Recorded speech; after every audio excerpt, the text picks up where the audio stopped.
চিংড়ি মাছটা তো দিয়েছি, ওর সঙ্গে মানে মেখে যাবে আর ওর টেস্টটা কিন্তু ডবল হয়ে যাবে।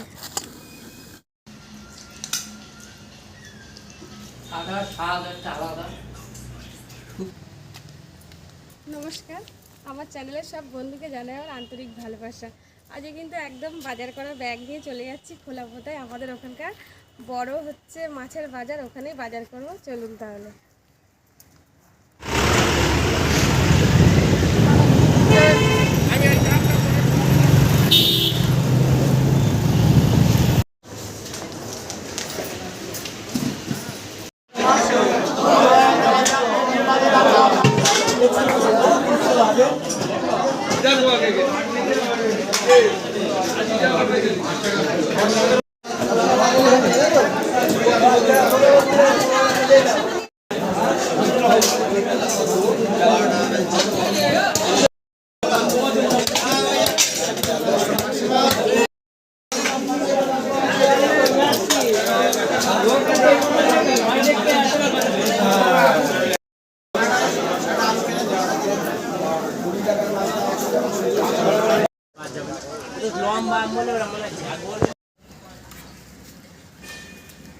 বাজার থেকে চলে এলাম।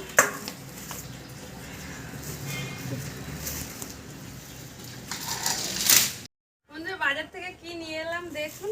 এই যে ভেটকি মাছের কাটা নিয়েছে, আপনারা দেখতেই পেয়েছেন। আর সত্যি কথা বলতে বাজারের মধ্যে ভিডিও করতে একটু লজ্জা লাগে। আপনাদের ভালোবাসা যতদিন না পাবো সেইভাবে আর করা যায় না। এই যে ভেটকি মাছের কাটা,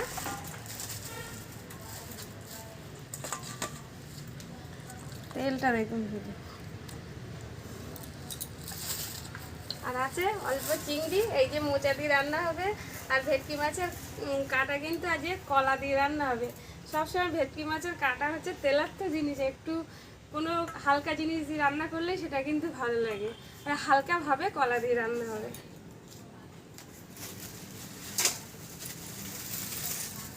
আর এই চিংড়ি মাছ দিয়ে মোচার বড়া হবে।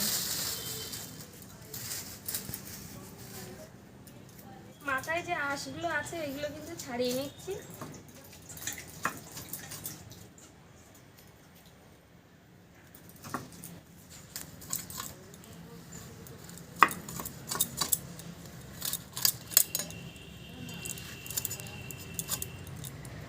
বড় বড় আঁশ।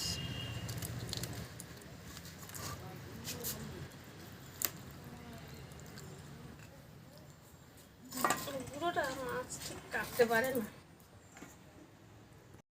মাছগুলো আমার কেটে নেওয়া গেছে। একটা কলা কেটে দেখি কেমন পুরুষ্ট কাটছে। এই দেখুন একদম পুরুষ্ট কলা। আর হলুদ দেওয়া হয়েছে একটু জলের মধ্যে, দিলে কি হয় কষটা কিন্তু হলুদে টেনে নেবে।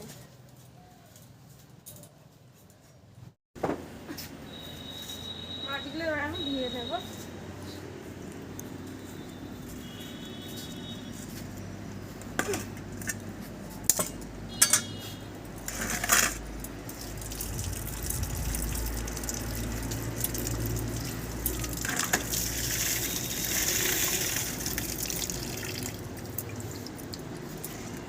তেলটা দেখুন, তেলটার থেকে এইটা ফেলে দিতে হবে বের করে। এটার মধ্যে নোংরা থাকে।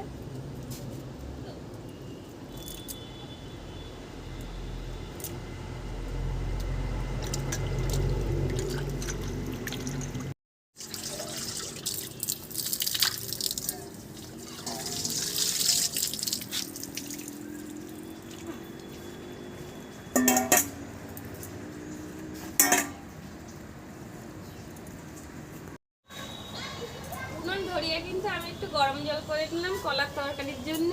যে কোনো তরকারিতে কিন্তু গরম জল দিলে ভালো লাগে আর ভালোও হয়। একটু জল ফুটিয়ে রেখে দিলাম।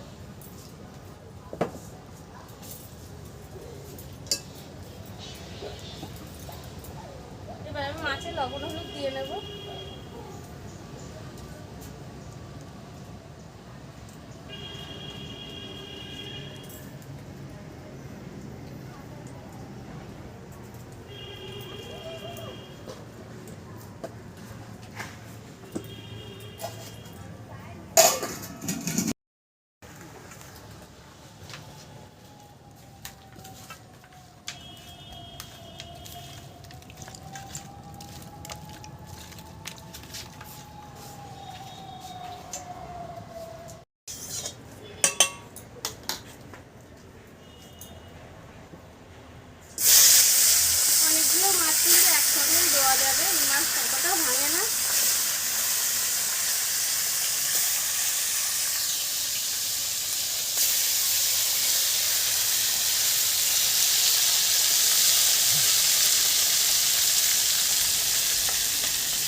আমি অল্প একটু পেঁয়াজ নেব, তারপর একটু আদা একসঙ্গে এটা বেটে দেবো।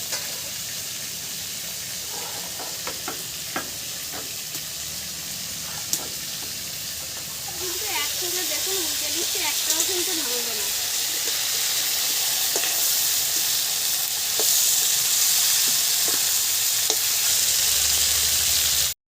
কাঁটাগুলো কিন্তু ভাজা হয়ে গেছে, এবার আমি নামিয়ে নেবো।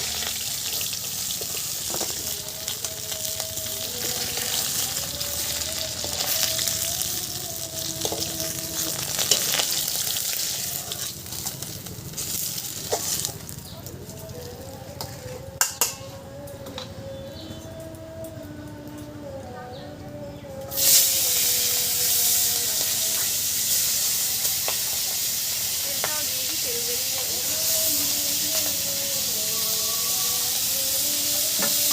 কাঁটাগুলো কিন্তু আমার সব ভেজে নেওয়া হয়ে গেছে।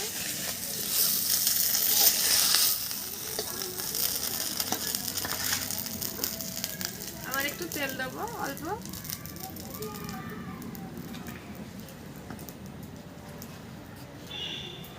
তেলের মধ্যে একটু জিরে,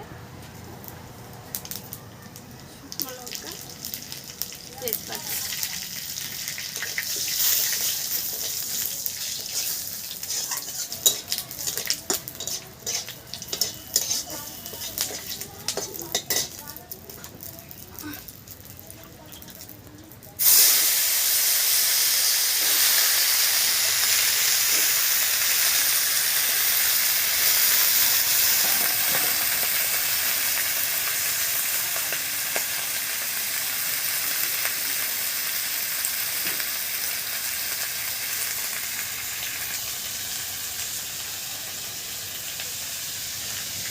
হলুদ দিয়ে দিলাম। এবার একটু টমেটো দেবো আর একটু কাঁচা লঙ্কা।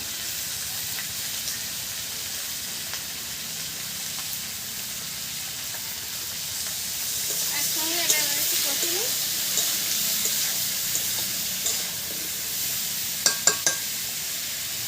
যে আদা রসুন পেঁয়াজটা বাটলাম এটাও দিয়ে দেবো।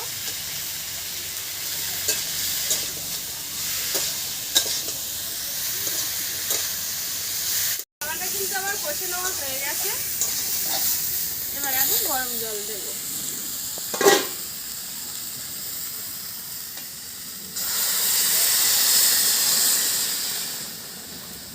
ভেটকি মাছের কাঁটা এমনি তেলাক্ত, আর এইভাবে হালকা রান্না করলেই ভালো লাগবে, নাহলে তেল তেল হয়ে যায়।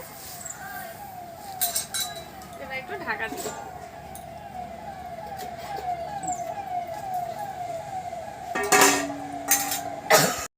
এবার একটু কাঁচা জিরে মরিচ বেটে নেবো লাস্টে দেওয়ার জন্য।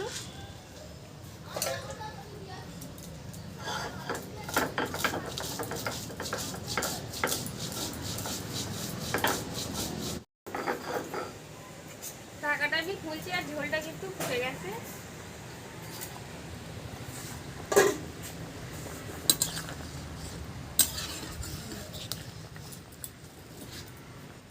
এবার আমি মাছটা দিয়ে দেবো।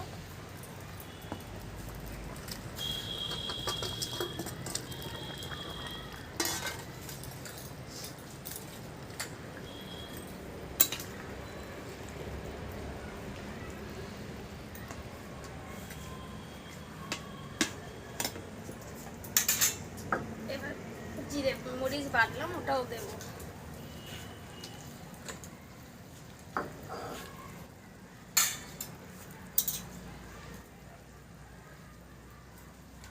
গ্লাসটা দিলে কি হয়, এর একটা সেন্ট বেরোয়, আর এই কলার তরকারিতে একটু জিরে মরিচ বাটা দিলে বেশ ভালো লাগে।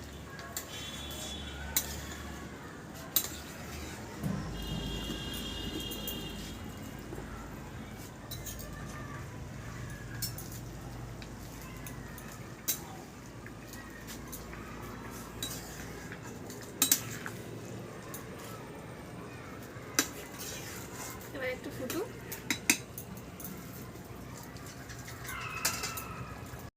তরকারিটা দেখুন একেবারে কিন্তু ফুটে এসে গেছে, আর তরকারিটা কিন্তু আমার হয়েও গেছে। নামিয়ে নেব।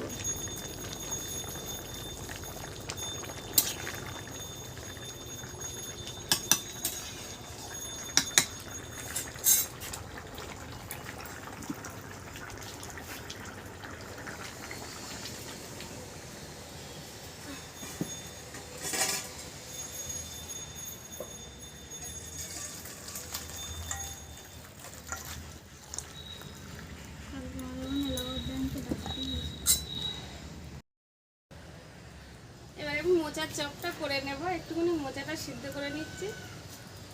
আর দুখানা মোচা অল্প করে করব, আর অল্প হচ্ছে রান্না হবে।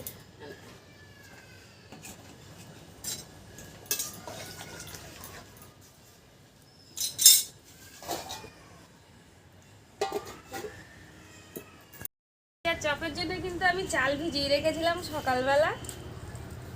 একটু চাল নিয়ে নিলাম, বেশি হয়ে গেছে চালটা, অল্প থাক।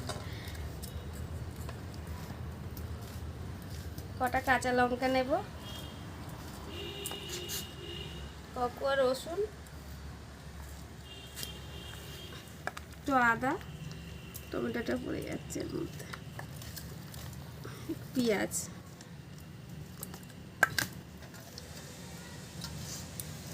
কটা চিংড়ি মাছ,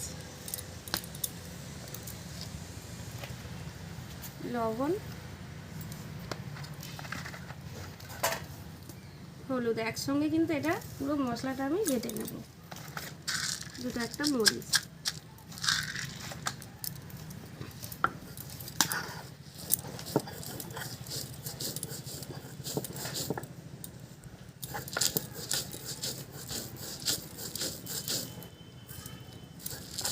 বেসন দিয়ে করলে কি হয়, মোচার চপটা শক্ত হয় না আর মুচমুচে হয় না। আর এই চালের গুঁড়ো দিয়ে করলে কি হয়, দারুণ মুচমুচে হয় আর ভালোও লাগে খেতে।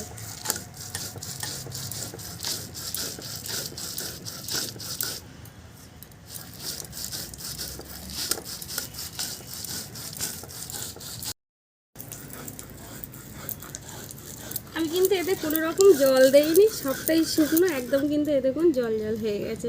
এর মধ্যে একটু পেঁয়াজ দেওয়া আছে, আর যা মশলাপাতি দিলাম, আদা রসুনের রসটা বেরিয়েছে।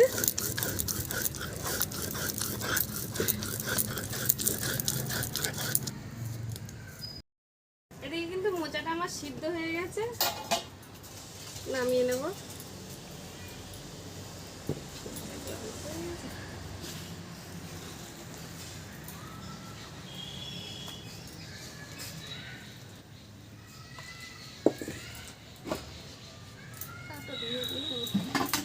মোচাটা তো সিদ্ধ করে নিয়েছি, এবার আমি ঢেলে নেব বাটিতে।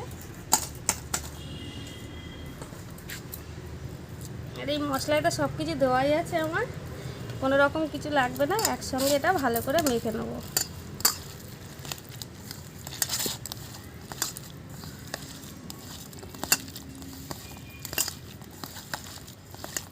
চিংড়ি মাছটা তো দিয়েছি ওর সঙ্গে, মানে মেখে যাবে, আর ওর টেস্টটা কিন্তু ডবল হয়ে যাবে।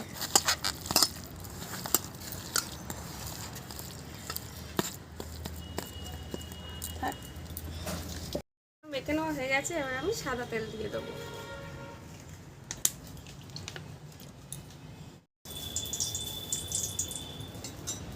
তেলটা কিন্তু আমার গরম হয়ে গেছে। চপটা একটু বড় বড় সাইজ করে দেবো আমি।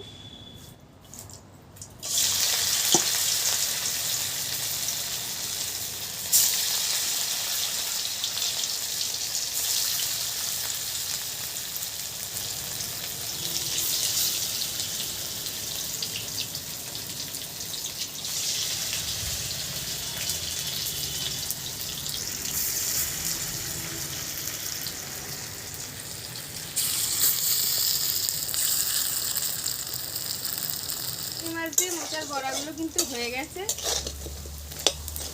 এবার আমি নামিয়ে নেব।